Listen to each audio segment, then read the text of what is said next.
Hello for the second Sunday in Ordinary Time.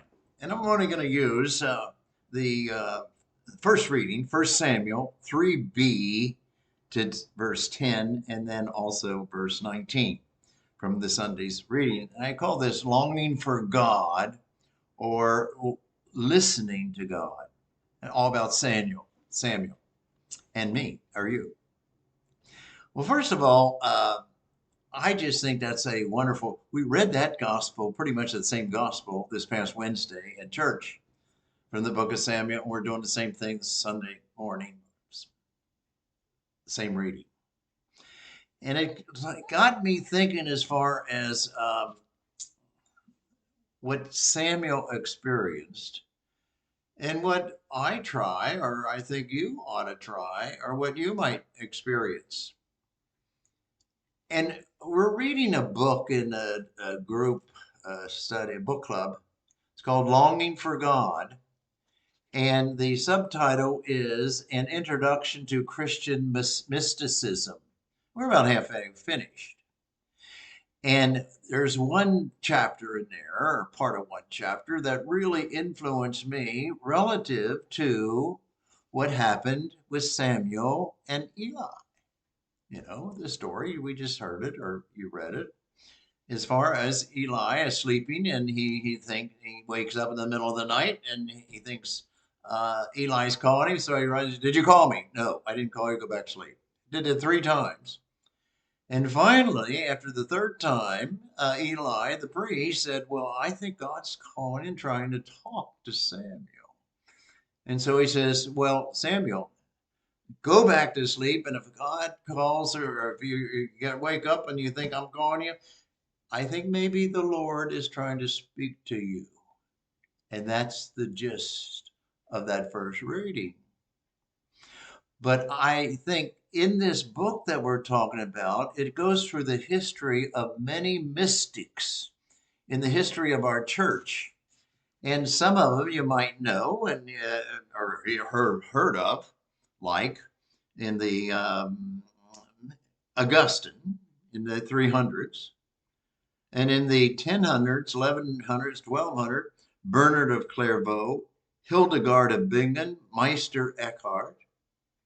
And then it goes into it's getting closer and closer into the 16th, 17th, 18th, 19th century, 20th century. And there's one that really hit me relative to listening to God or longing for God.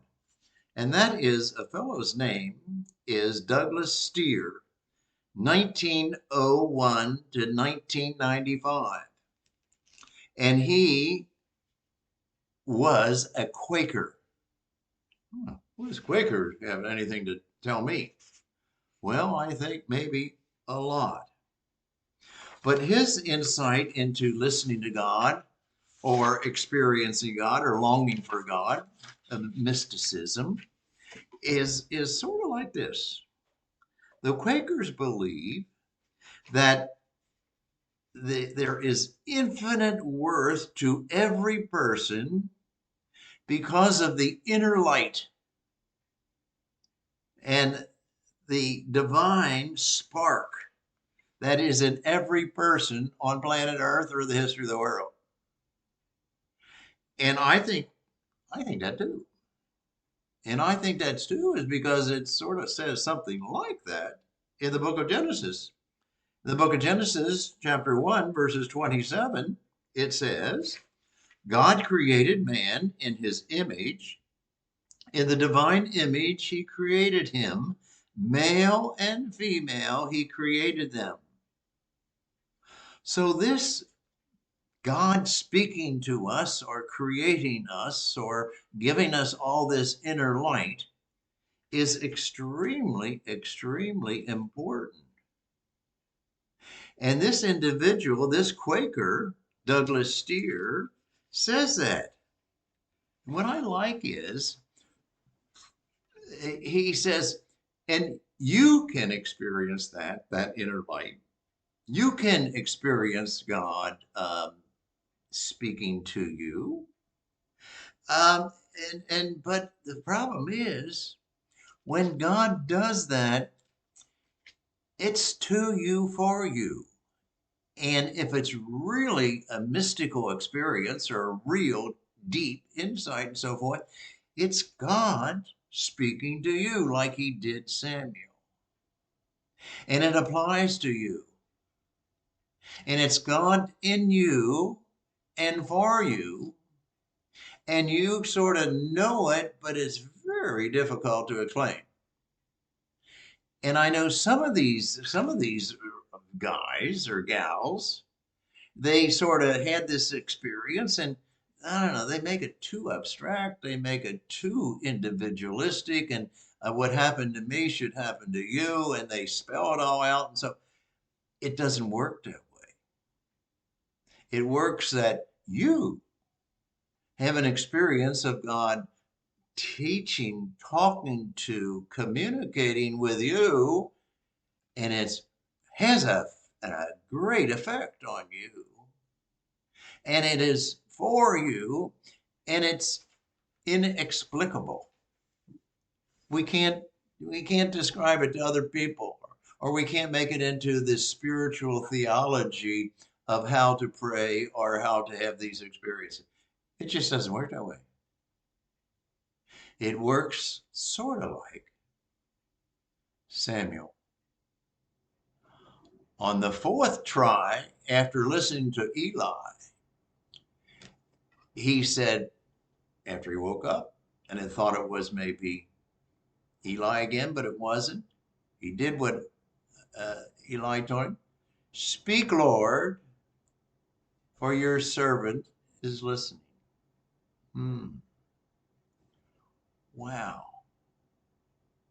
I like that Quaker insight. I believe that is a Roman Catholic insight also. Isn't it amazing? Do you really believe that God can speak to each individual, or that each individual really has this dignity and created in the image and likeness of God? And God can speak to each individual if he or she tries or listens or is open. Isn't that what our prayer is sort of so supposed to be like? Listening to God? And by golly, some days nothing comes and nothing seems to be right. And another day you might get an insight, an inner light, or an inner communication, or the Lord speaking, and you really know that is true. True and for you. No wonder some of these people, it's so good they try to give it and express it to other people, but it's inexpressible, unexpressible. God is a mystery, and the mystery of God will always be, and how God works and who God, it'll always be that mystery, but God does communicate. And the question is, does he communicate with everybody? And his communication, if we listen to him, is that really sometimes really special? Answer that I have is yes. And so just don't try to imitate the mystics and all this stuff sometimes. Just keep quiet. Just open your heart. Just open your mind to God speaking. And you just might be surprised. But you also might be surprised and like Samuel on it. Eli, did you call me? Eli, did you call me? Eli, did you wake me and call me? No. God just might speak to you and me and let it go.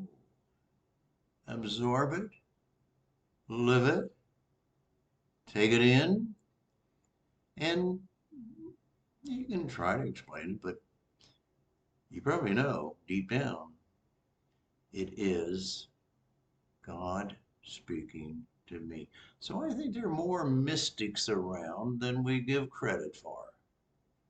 In fact, I think there are more Christians around than we give credit for.